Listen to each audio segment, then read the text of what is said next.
driving still. When it gets right in front of me, it just disappears. Disappears. Like gone. Round and round we go, yeah, we spiral out of control, yeah, we never had control. All right, spirals. I've been excited about this one. It's going to be a lot of case study today. I'm super excited about that. Case studies are probably some of the most fun you can have doing this stuff. Let's get into it. In other weeks, I've been really bad at being prepared. Pretty much just winged it. This time I told myself I was going to take some notes beforehand so I could sound more intelligent. But I went crazy with the notes, guys. I took way too many notes. When I research, I go down these really deep rabbit holes. I just take in way too much. I think it'll be fun, though. I've got a lot of good stuff to talk about. Spirals. It is about the infamous Tic-Tac incident of 2004. This incident is mostly centered around Commander Fravor, David Fravor. He was part of the U.S. Navy. He was a commander. He had over 18 years of experience. I'm not sure at the time. I think around that much, 16, 18. He was in charge of over 300 units, over 12 planes. He had 3,600 plus flight hours on record. Dude was decorated. And first and foremost, he flew F-18F's Super Hornets. He was part of the Black Aces Fighting Strike Squadron. The dude was a badass. And his story hasn't changed in 20 years. Not a lick. So Commander Fravor, along with his weapon systems operator, 2 pilots per F-18, 2 F-18s out on routine workups off the coast of San Diego. So they're flying, 40, 50 miles off the coast of San Diego. They're going to their cap point, the Combat Air Patrol. It's where they meet up before they start the training exercise. So they're on their way to the training exercise, and the USS Princeton, their mission control, they chime in over the radio and they ask if Fravor has weapons on board. And he says, no, I don't have any weapons on board. For training missions, they don't actually put weapons on board. They put dummies. I assume for weight distribution. Point is they put dummy weapons on these things during training exercises because in the past, people have gotten killed during training exercises, which nobody seems to be happy about. So they use dummies. His response is, it's actually pretty comical. I don't remember exactly, but he says something like he could pry it off with a sledgehammer and throw it at him. The USS Princeton tells Fravor that they have real world tasking for him. So that means that he's being pulled out of the scheduled training exercise to engage in a real-world task. He's being told that there is a hit on their radar, dropped from 80,000 feet to 20,000 feet in seconds, and is loitering. Fravor and his WSO officer and the other pilot, it might have been Dietrich. I think she's outed herself at this point. I think her name was Alex Dietrich, maybe. They head to the coordinates. They're being vectored in. They see nothing on their own radar, mind you. So they have no idea what they're going to see, where they're going, what's happening. So they get vectored in, and eventually the USS Princeton controller calls out merge plot, which means the little dot on the map on their radar that was their F-18 has now merged with the dot on the map that was the anomalous hit. At this point, the pilots use their eyes. It's a beautiful day. Sun's shining, barely a breeze. I mean, as far as flying is concerned, perfect weather. So they get to the task point, and they're looking out their windows, and they notice white water over in the ocean. White water, like you'd expect, like whitewater rafting, just turbulent water. There's no reason for there to be water turbulence. He said the water turbulence was about the size of a 747 jet. He describes it as if there was literally just like an airplane underneath the surface and water was breaking over top of it. He's not saying there was an airplane or that he saw an airplane. He's saying about the size of an airplane, amount of turbulence breaking as if something was under the surface. I think at this point, they're somewhere up around 20,000 feet themselves. Looking down to the water, they see something floating over the water. A cylindrical white object. He later describes it as a Tic-Tac shaped object, like the candy. This object has no obvious wings, no form of propulsion. It is moving very erratically over the water, like a ping pong ball is how he described it, as if inertia played no factor in its movements. So if a helicopter or a plane or anything like that was making a maneuver, it would have to wait for its inertia in space to wear off or fight against that to move in the opposite direction. So there's a slowdown and a rise in speed afterwards. There's a whole process. I mean, you don't just move on a dime. But this object was moving as if you had thrown a ping pong ball at the wall. Ding, ding, ding, ding, ding. It was moving north, south, east, west, just ping-ponging around about 50 feet above the water. There was no rotor wash from the object itself. Like if a helicopter was hovering above the water, there would be rotor wash, like it was disturbing the water. This thing was not disturbing the water. They're watching this thing for a few minutes, and Fravor decides he wants a closer look. He wants to see this thing. So the other pilot stays hovering at altitude. They call it a God's eye view. They stay up there, just running a racetrack pattern, running circles. And Fravor starts a spiraling descent towards the object, right?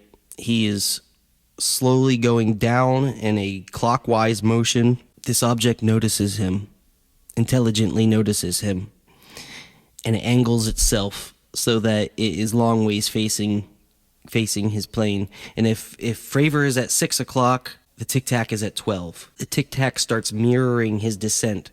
So as Fravor starts going from his 6 to his 9 to his 12, his 12 to his 3, slowly spiraling down, this object starts mirroring it from below. When Fravor's at his 6, he's at 12. Whenever he's at the 9, he's at the 3. They go slowly, coming towards each other. The object gets to about 12,000 feet. Fravor gets to about 15,000 feet. And Fravor decides he's going to do a dive bomb maneuver. He's going to try and get from his 3 to his 6 in one maneuver. Boom. Drop a bunch of altitude. And he wants to intersect. And he starts doing this maneuver at about his 8 while the object's at its 2. And he plans to land at the 3, right? He wants to be where this object's going to be. And he wants to see this thing close. And just as they go to intersect, the object takes off. Blink of an eye, gone. He then tells the pilot at altitude, rendezvous back at the cap point, and then land.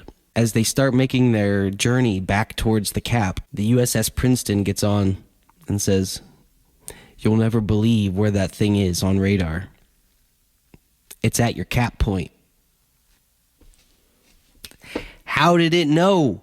How did it know? As soon as Fravor lands, he gets back to the USS Nimitz where he was stationed, and he tells them as he's gearing down, next crew that's set to fly, they said, "I'm going to see this thing."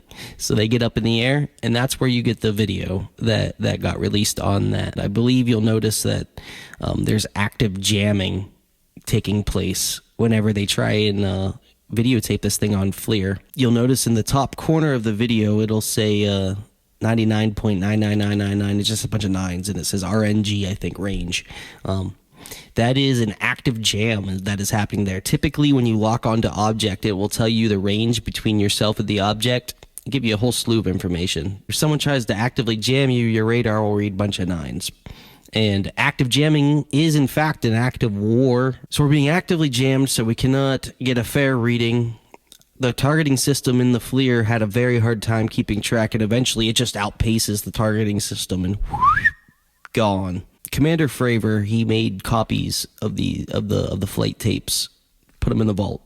He was a CO, commanding officer, so he actually has that authority to mark something as secret and throw it in a vault. Important, and maybe not secret, but important. Commander Fravor never really officially gets extensively debriefed, you know? There's never like some kind of huge, long debrief that he got based on this circumstance. There is a rumor that he had this whole Men in Black visit and everything, and that's just not true. That rumor does stem from a practical joke.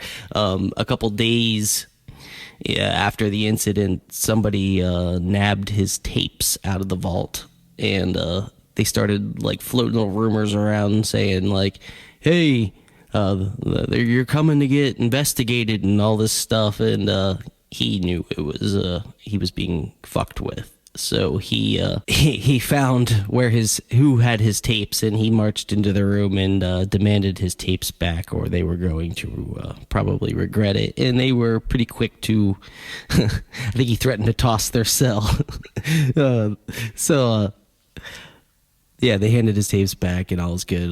Where those tapes ended up, who knows? He doesn't really know. It wasn't until 2009 that Jay Stratton, with ATIP and Lou Elizondo, investigated the case. Man, is it a great case, because you've got radar data, you've got eyesight, you've got, multiple correlating radar data. You got radar data from the second flight out. You had radar data from the USS Princeton, and I think also the USS Nimitz. So yeah, you had all the pieces that you need for this to be a fully documentable UFO case. Dave Fravor gave this presentation to Congress under oath during the Senate Select Committee on UAPs, that whole hearing there, alongside Ryan Graves, who I'll talk about later, and Dave Grush, who I wanted to talk about today, but I just don't think I'm going to have time. So another thing I wanted to share was sort of an anecdotal story David Fravor told, involving one of his friends in the military that is a helicopter pilot. So I will say this is anecdotal in the sense that I have nothing to corroborate it besides someone's mouth. But I love the story, and the source is good. All right, so his helicopter pilot friend, unnamed, back in the 90s, he was part of this. He was part of a crew that would retrieve what's called BQMs. They are target drones. They're basically built for people to practice on target ranges and in the water and in the air and stuff like that. So what happens is these target drones get struck, a little parachute ends up popping out, they drift safely into the waters, and then a crew goes out and collects the remnants to reuse. And his friend was part of the crew that would grab the wreckage and return it. So they were out, I believe, off the coast of Puerto Rico, and they were retrieving these things, and they seen in the water a large object, very, very large, they said, rising in the water, in which case they, I believe, abandoned the quest. And then I think in that same night they were retrieving one, and they were sending a diver down the ladder to retrieve the BQM, and they noticed the USO, the submersible, the UFO underwater, was rising back up again. So they recalled the diver and said, get back. And the diver comes back on board, and the BQM just goes sucked right under the water, and then the object disappears. And he said that happened to him twice. That's some wild stuff. Anecdotal, but I love the story. It's a great story.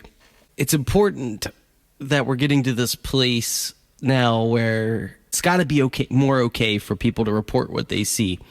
Whether it's a UFO or not, it's the only way to truthfully discern through data, right? People may sometimes see things that are perfectly mundane and explainable, maybe not even mundane, but explainable, and it just doesn't get reported, and people go the rest of their lives believing they seen a UFO and they didn't. I try to see both perspectives here, because it's the only way to keep a level head about everything. One thing that Fravor said, I thought this was really funny, but I think people need to know about, is that apparently pilots, back in his younger days, when you first get to start flying the good stuff, like in your mid-20s and you're starting to get into the fun stuff, he said that he was known to be irresponsible, and it's just a thing that happens amongst young pilots, where they get kind of cocky, and they have a little bit of leeway, and they have a little bit of fun.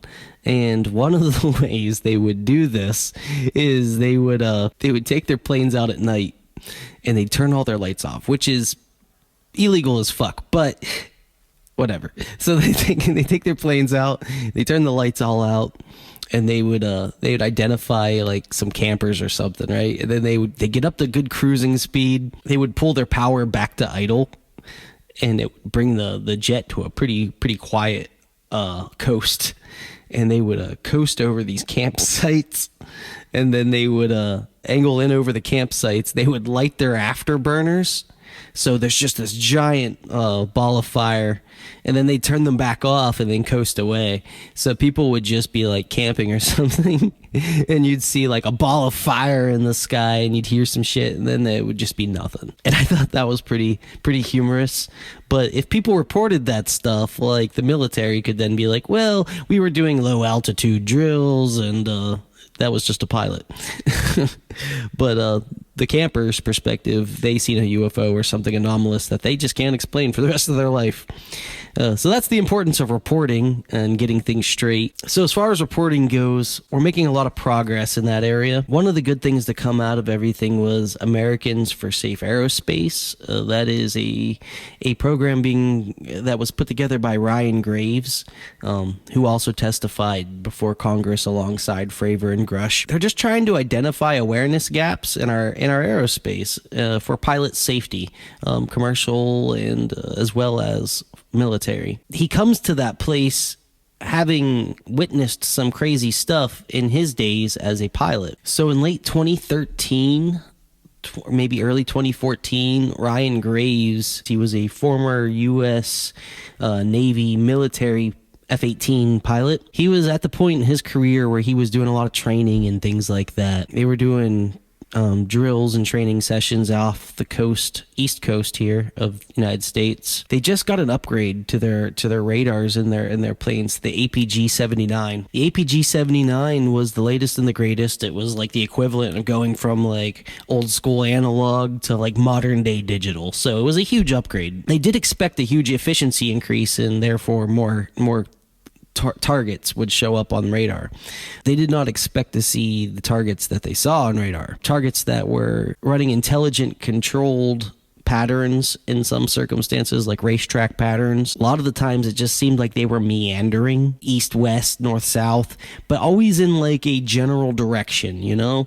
They weren't going in a likely flight path. So like a plane the planes fly in straight lines because it's the most efficient way to fly. Making a turn is wildly inefficient for a plane. So they fly in as many straight lines as possible. These things were just taking an unusual path, meandering in a general direction. As far as they could tell, they essentially had unlimited flight time because the radars never stopped pinging them. They were always there. Like, they'd go to bed and they'd wake up and they'd still be there. They would kind of go between 0 and 0.8 Mach. And 0.8 Mach is a very normal speed to go for a jet and things. But 0 is not a normal speed for anything to go. Nothing stands stationary in winds aloft. If you're talking like 140 mile an hour winds in some circumstances, there's just no way to stay perfectly stationary in that circumstance, at least right now. I mean, maybe it's possible. Maybe somebody could invent a device that was AI controlled, that had enough thrusters in every possible direction that it could keep itself stable.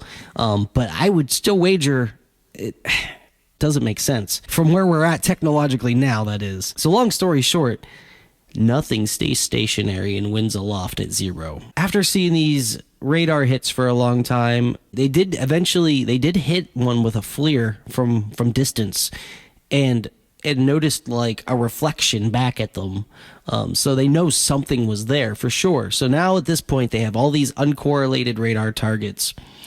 They now know that it's something that is there. The next event that takes place is pilots are going to the training grounds. They enter through a very specific zone at a very specific altitude for safety purposes.